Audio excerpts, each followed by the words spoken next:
Hi guys, me again, the HEMA Reviews guy. So now I would like to review this almost brand new sword, which is the Neyman Galahad. I've been reviewing quite a lot of Neyman stuff lately, which is because they're basically a new one-stop shop, and I wanted to try as many things from them as I possibly could. Also, they did send some review material for me, which I have reviewed, but I always try to be as objective as I can be for these videos, so I will always point out the good things, the bad things, and you can decide for yourself. Also, I appreciate comments if you have different views on the same swords, or if you had different experience. So I do hope that in the future I'll be able to review things like the Gallardoni jacket, which is something I really want to get my hands on, and some other things. There was a feather whose company I don't remember anymore that they really wanted to try out, but it was so expensive I can't afford it. Anyway, yeah, this sword is the Neyman Galahad. Now, I have paid what was at the time full price for this, so this was in no way sponsored. It was at the time 300 euros because it was on the site-wide sale that they had, 10% off everything for the new site. Yeah. Let's talk about the sword a little bit. So first off, let's go through the general characteristics, so the general numbers. 130 centimeters, 99 centimeter blade, the rest is the handle, so about 29 centimeters, a little bit shorter than most. The pommel is scent stopper. The point of balance on this one is 10 centimeters. They also come in 8 and 12 centimeter variants. The weight, I'm not sure I already said the weight, but anyway, it's 1350 grams. So if we go top to bottom, oh yeah, right, you see, I almost forgot. This is the forward rotational node, which is at the point, which is great. The vibrational nodes are exactly where they need to be, so about here, is it? Yeah, here. So second third of the blade, and exactly at the heel of your hand, which is, for this sword, that's super important, this vibrational node, because it's relatively flexible. I wouldn't call it floppy, because it doesn't feel floppy, but it is flexible. So the stats are all where they need to be, and this was meant to be a tournament/heavy sparring feather, and I think it does the job very well. So again, top to bottom, just to talk about the design choices, this is a scent stopper pommel. It feels nice in the hand. It doesn't bother me if I hold it on the pommel, because I like holding it on the pommel. It provides a nice little catch when I hold it both on the pommel and above the pommel. It's not difficult to transition between a close grip and a far grip. So that's well done. I decided to go with the cord grip, the cord wrap grip, because I dislike leather because of how easy it is to destroy it, and I just take cord and I put over some tennis tape because it feels very nice, but that's my preference. So aesthetics wise, as far as the pommel and the handle goes, the pommel is very, very pretty. It has a, you can definitely see that it's a full peen that has been hammered down. I appreciate this kind of peen because it lets me know that the sword is a full tang. So you can see here that the transition isn't exactly seamless, right? So you can definitely see an edge on one side. I'm not quite sure why that is. It doesn't bother in any functional way. It just looks a little bit silly. Maybe if they wrapped the cord around a little bit more, it would have been better, or possibly if there was leather over it, it would cover it. I'm not sure. The cord, I ordered a red one, and it's very nice, and the handle is no longer wooden. And I appreciate that it is now plastic, because plastic is much more durable than wood is, and just feels nice. It allows the handle to be much thinner, much smaller, great for both small and big hands. And if you don't like it being that small, it's very easy to make it thicker. So if you want to make it thinner, it's a lot more difficult than just to make it thicker. Next, crossguard and the transition from the handle to crossguard to the blade. So the transition is very, very nicely done. There is a little bit of a groove on the crossguard here, so that it allows for a very smooth transition into the thumb grip. I really like that. The crossguard itself is very simple. It's relatively thin. It's made out of mild steel, so it can be bent. So you can see that it is a little bit bent on this side. I have used it in relatively heavy sparring. This was after, let's say, what, an hour's sparring? Thereabouts. So do expect that you will have to hammer these down. Now, because it's mild steel and it hasn't been heat treated, it's not really a problem bending it back and forward. It can take like hundreds of bends back and forward. It's more of a nuisance than anything else is. Moving on to the blade, the shield is a very nice shape. It's basically the same as with their heavy. It allows for nice protection of the thumb. It's just long enough to cover the thumb. I usually actually just put it up to here because when I go into thumb grip, my arm slides down a little bit.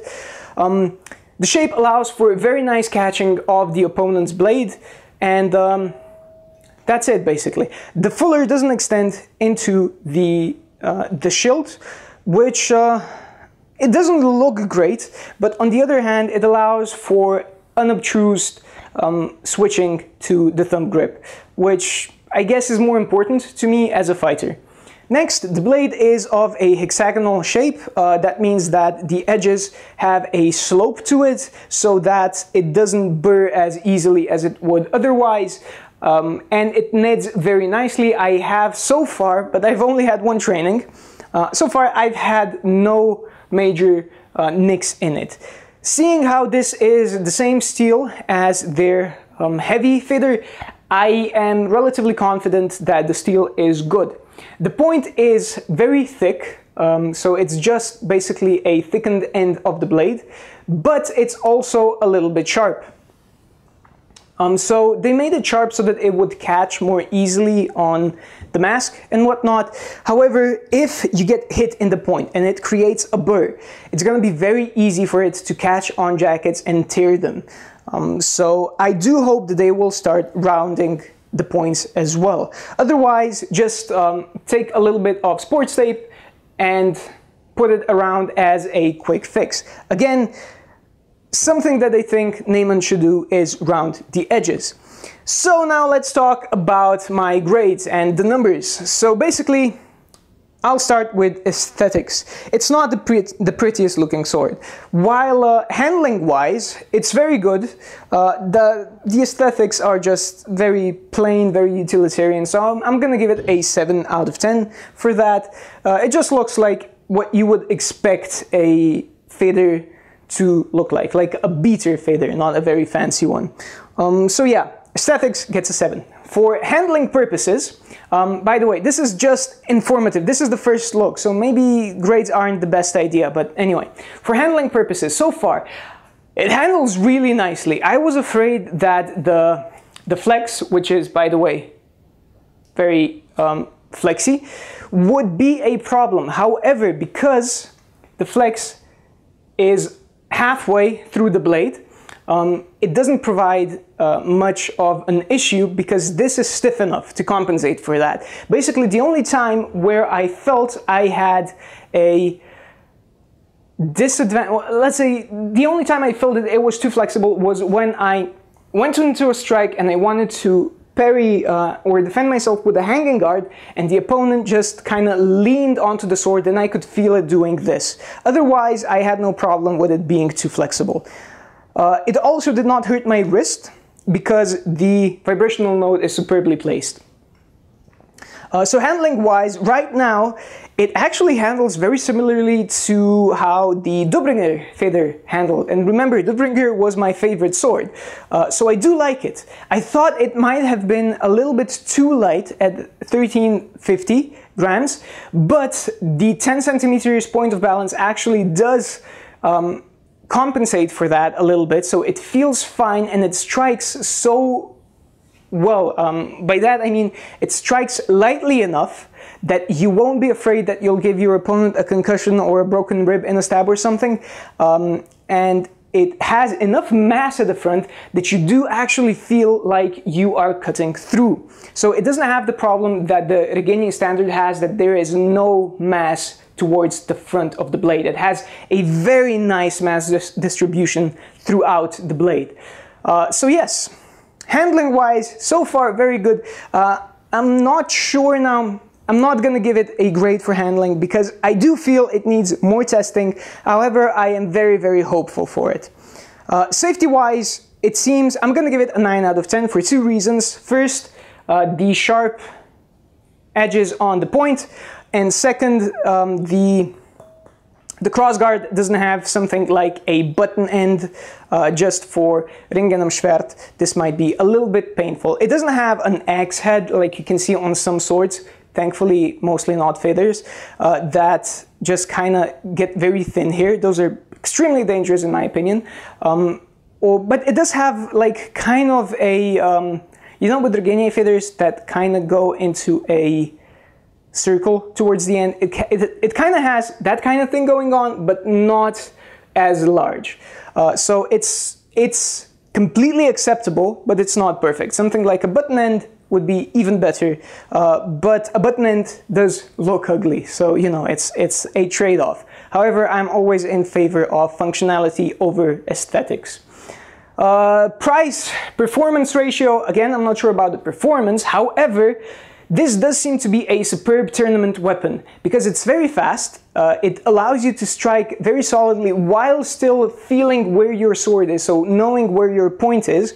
It allows for good bindings because it does have a stiff lower half of the blade, and it is safe both in the thrust and in the strike. So definitely a very, very well and smartly designed tournament sword. If you are looking for something that's light and agile and fast, something like the Regenier Standard is both light and agile and fast, and it does have its own problems, like a very narrow point and not being able to feel where your point is because it has no mass at the front. If you want an upgraded and basically better Regenier Standard, this is it. This is the sword for you. I don't know how long it'll last. I hope it will last me a long time, but it is relatively flexible and relatively light. So I think it will last me about 1.5 to 2 years. If it lasts more than 2 years, it's an amazing sword all around. If it lasts 1.5 years, I'll be happy with it, that I got my money's worth out of it, especially because it has a fuller, and feathers with fullers in always cost more because they are more difficult to manufacture. So this is my first view. It is a very promising sword. Based on what I have tried out so far, I would recommend it for people who like tournaments and heavy sparring. So for advanced, intermediate to advanced people. Maybe as a first sword, I don't know, maybe. It does offer everything that you need, but perhaps something that's a little bit heavier would be a better choice for a first sword, just so that it allows you to feel the way you move.